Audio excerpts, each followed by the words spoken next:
Isang magandang araw mga kaibigan! Narito na naman po si Shenshen TV na magbabahagi sa inyo tungkol sa kwento ng pag-ibig. Pero kung bago ka pa lamang sa aking YouTube channel, paki-like lang po ng ating video, paki-click na rin ang subscribe button at ganon din ang bell icon para lagi kayong updated sa mga paparating ko pang mga uploads. Ang ikalimang kabanata. 4 na araw na ang lumipas mula nang huli silang mag-usap ni Ram. Gusto na niyang mawala ng pag-asa. Natutupad pa ito sa usapan. Ang tanging pinangahawakan ni Joanna ay ang halagang inaalok niya rito. Nasa average level man ang buhay ng isang tao at may permanenteng trabaho. Hindi madaling isantabi ang 100,000 piso sa isang walang kahirap-hirap na paraan. At isang mangingisda si Ram.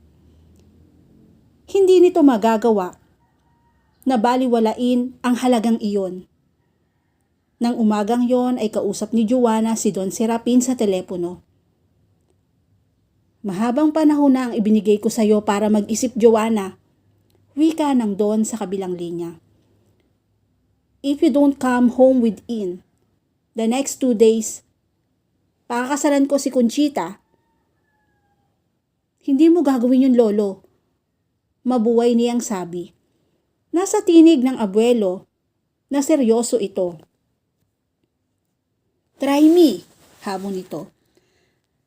Nagpahiwatig na ako sa kanya. 2 araw, apo. Umuwi ka. At pag-uusapan natin ang tungkol sa inyo ni Julio. 1 buwan na rito si Julio. At ginagarantihan ko sa iyo na magkakagustuhan kayo. Napasandal sa frame ng binata si Joanna. Hindi malaman kung anong sasabihin sa abuelo. Nang mula sa kinatatayuan niya, ay natanaw niya sa aplaya ang isang pamilyar na bulto. Agad ang pag-alo ng tuwa sa dibdib niya. All right, Lolo. Nakangiting sabi niya. Uuwi ako niyan, kahit bukas din. Pero hindi para makipag-usap na tungkol sa amin ni Julio, kundi upang ipakilala ko sa inyo ang aking asawa. Asawa? Mabilis niyang inilayo sa tenga ang telepono. Dahil nabingi siya sa sigaw ng abuelo. Niloloko mo ba ako, Joanna? Lo, sinabi ko na sa inyo bago ko umalis na may nobyo na ako. Hindi ba? Hindi niyo ako gustong paniwalaan. Pinabilis ng pagpipilit ninyo sa aking ipagkasundo ako kay Julio. Ang aming kasal. Sunod-sunod na pagmumura ang narinig ni Joanna sa kabilang linya.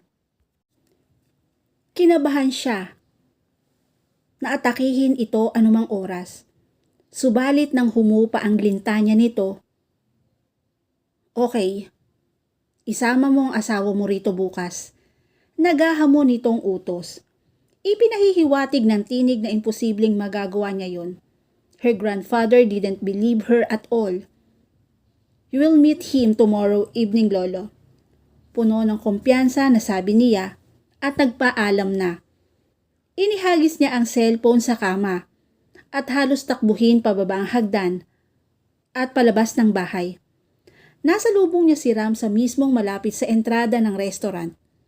Huminto siya sa pagtakbo. Tumaas baba ang dibdib sa paghingal habang sinusuri ito ng tingin. His hair was longer. The tips curled around his collarbone, but he had shaved, looking less formidable. He had turned a shade darker. Marahil ay ilang araw itong nagtagal sa dagat. Kupas at lumang maong pa rin ang suot nito at abuhing polo shirt na niluma na ng panahon. Nakasapatos ito ng goma. Nakaangat pa yata ang swelas.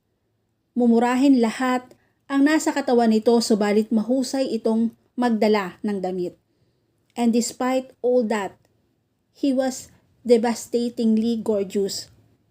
No fisherman could look better But would his appearance enough to satisfy her grandfather? Wouldn't her grandfather criticize him to no end because he was poor? Na inuulit naman niya ang kasaysayan ng ama't ina. He was an eccentric old man, old-fashioned in so many ways. This was the 21st century, pero ang lolo niya ay tila nakulong sa isang time wrap where marriages were arranged, where people had to dress for dinners. Kahit sa sariling pamamahay. But this man was a deviere. That was all that matters. Hi, he greeted warmly, a smile on his face. What took you so long? Her heart took a misbeat. He might not be Brad Pitt handsome, but the smile on his face could slay Sea Dragon. Kung mayroon mang ganon, from half a mile. Akala ko'y madadapa ka sa pagtakbo mo. Ganon mo ako pinananabikan? He teased. His smile widened. I'm in trouble. Katatawag lang ni Lolo. Gusto kanyang makita. Nabawasan ang ngiti nito. Tumango. Anong sinakyan mo patungo rito? Bakit sa dagat ka galing? Dugtong niyang tanong. Nakisakay ako sa lancha ng kakilala ko patungo sa kabilang isla. Matatagalan akong makarating dito kung sa highway ako dumaan. Gusto mo ba munang magpahinga? O kumain kaya muna? He raised an amused brow. Libre? Ang buhay milyonaryo mo ay nagsisimula sa sandaling ito. Sagot niya, humoring the truth. Hindi niya nakuha. Ang inaasahang reaksyon sa halip ay pumormal ito. Hindi ako nagugutom. Kung aalis tayo ngayon, habulin natin ang 11:00 ng biyahe ng ferryboat. Tumango siya. Magbibihis lang ako. Patalikod na siya nang tawagin siya nito. Huwag mong kakalimutan ng paunang bayad. Of course, nagpatuloy siya sa paglakad. Suddenly, she wished she had met him in another circumstances. She wished she wasn't paying him to do a job or pretending to be her husband. She wished she was really dumb. They boarded the ferry boat kasama na ang two-door Toyota Corolla niya. Kaninang inalabas niya sa resort ang kotse ay inaasahan na niyang alukin siya ni Ram na mag-drive tulad ng isang typical na macho na hindi gustong ipagkatiwala sa isang babae ang manibela. But perhaps, he wasn't a typical macho man. Naupo ito sa passenger seat sa kanan niya and enjoy her driving. At bagamat, alam niyang may mga mali siyang pagliko sa sharp curve, hindi nagkontento or hindi na kontento si Ram na lihim niyang ipinasasalamat at pinagsikapan niyang maging maayos ang pagmamaneho. They exchanged few and ill talk throughout the 2 hours drive to Calapan Fort. Mostly sa kanya nanggagaling ang pagsasalita. In 2.5 hours, nasa Batangas Pier na sila. Hindi siya nagkaroon ng pagkakataong makausap ito ng matagal. Matapos siyang mailagak nito sa isa sa mga carts, ay nagpaalam ito, napapanhik sa deck. Bumaba ito sa kanya, 10 minuto bago dumaong ang ferryboat.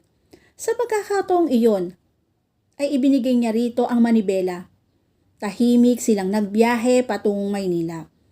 Hindi pa sila nanananghalian, pero walang isa man sa kanila ang nagsuhestyong huminto upang kumain. Subalit iniliko ni Ram ang kotse pagdating sa Mega Mall at pinarada yon sa isa sa mga parking space.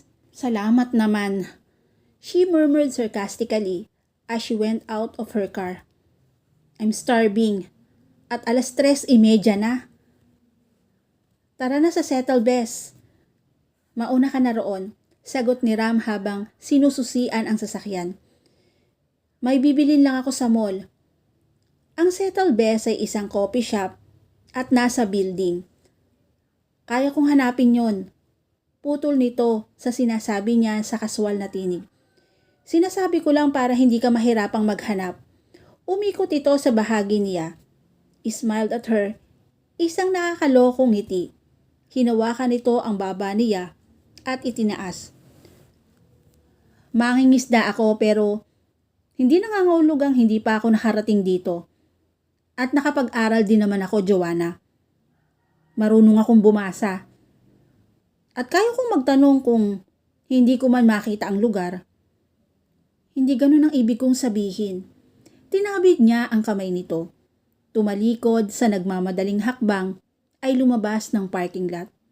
He was just a man, and she had 2 or 3 short relationship before.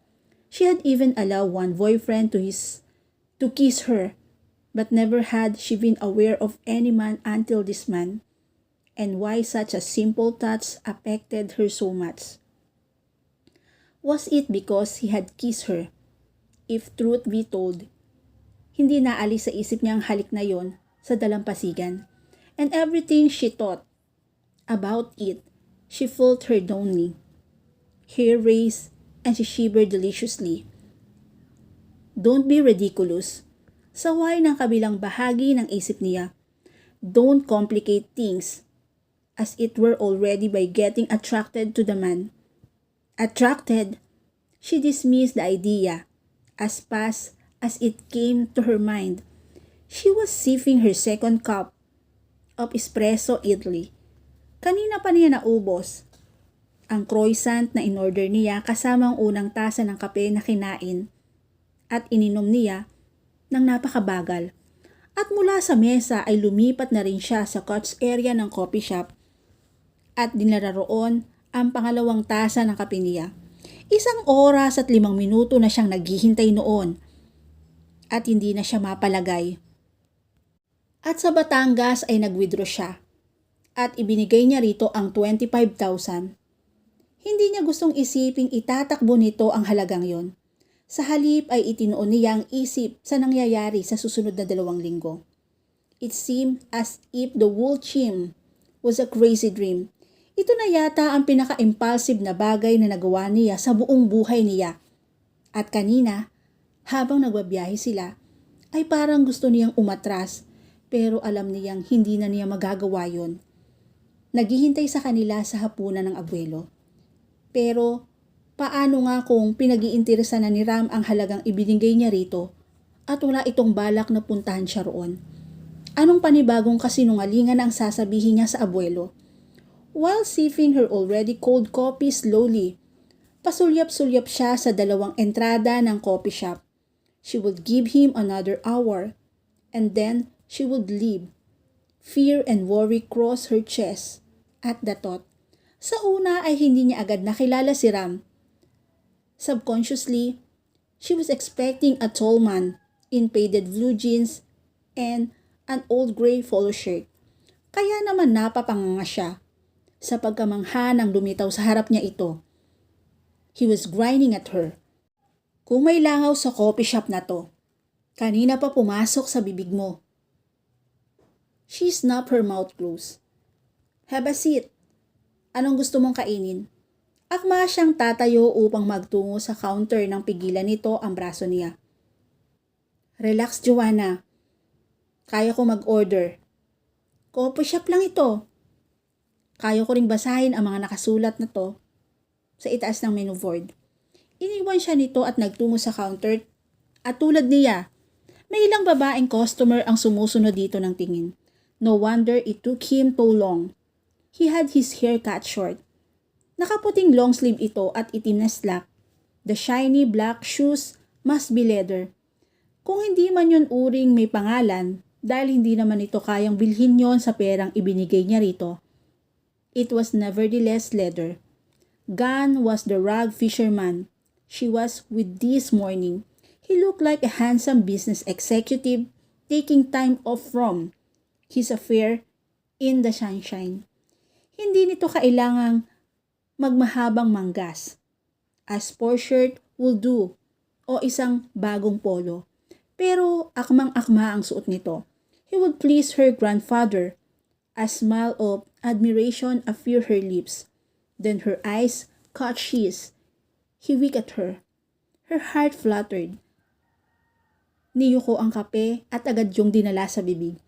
Sa malakas na air conditioning sa loob ng coffee shop, Malamig pa yon sa ilong ng pusa. But she swallowed it all the way. Kahit pa marahil umuusok sa init yon, iinumin niya ng dire-diretso. At pinagalitan niya ang sarili dahil natataranta siya sa isang kindat. Pakiramdam niya ay isa siyang matandang dalagang nakindata ng isang gwapong binatilyo. Ilang sandali pa ay muli na itong bumalik sa kanya at inilapag ang tray sa mesa. Naupo sa tabi niya sa couch. He sat closer to her than necessary. Gusto niyang umusog. Pero magmumukha siyang malisyosa. Sipol nito. Binuksan ang ilang butones ng polo shirt. Nakakailangang maganitong kasuotan. Hindi ako komportable. Kung hindi lang malamig dito sa coffee shop. Kanina pa ako pinagpapawisan. Bumaba ang tingin niya sa 3 butones ng binuksan nito. What he did was to his advantage. The man looked wild and deliciously sexy. Paano ang isang tulad nito ay wala pang girlfriend? O nagsisinungaling ito? Ang ibang lalaki kapag nakakatagpo ng magandang babae, ay ipinagkakaila ang kasintahan. He could be one of them. She shook her head. Kung ano-ano ang tumatakbo sa isip niya. Habang kumakain ako, simulan mo na akong paliwanagan ng mga bagay-bagay tungkol sa'yo. Sa lolo mo, may dinukot ito sa bulsa ng polo shirt at pagkatapos ay inabot ang kamay niya. Sa pagkamangha ni Joanna, ay isinuot ni Ram sa daliri niyang isang white gold band ring. Nakalimutan mo ba ang bagay na to sa importanteng ng isang mag-asawa? She was speechless. Nakatitig lang sa wedding ring sa daliri niya na tila sadyang isinukat. It was a simply band ring. Her eyes went to his ring finger. Suot nito ang kapares ng nasa daliri niya. Hindi niya naisip na kailangan nila ng wedding ring. At sa pagkakatitig niyon sa singsing sa daliri, ay nag-iba ang pakiramdam niya. Ang pagkukunwari ay tila magiging totoo. Natulala ka na, he said in amused tone. Wala ka bang sasabihin? Thank you. Like a child, she said avlingingly. Mula sa singsing ay dahan-dahang tumaas sa mga mata niya sa mukha nito. His gaze was warm and something else. Walang anuman, Joanna darling. Kaswal nito, sabi na itinaas sa bibig ang mga mag. Bakit ganyan ang tawag mo sa akin? Para mas convincing, he grinned and he suddenly looked so endearing. May nadama siya na kung anong pagkislot sa isang bahagi ng kanyang dibdib. But she dismissed it. She stared at him in business-like way. Irerembars ko sa iyo ang halaga nito, pati yung pamasahe natin kanina sa ferryboat. Nagibit ito ng balikat at nagsimulang kumain. At dito na po natatapos ang chapter 5 ng aking kwento. Muli po, samahan niyo po akong muli sa susunod pang kabanata. Thank you for watching and God bless all.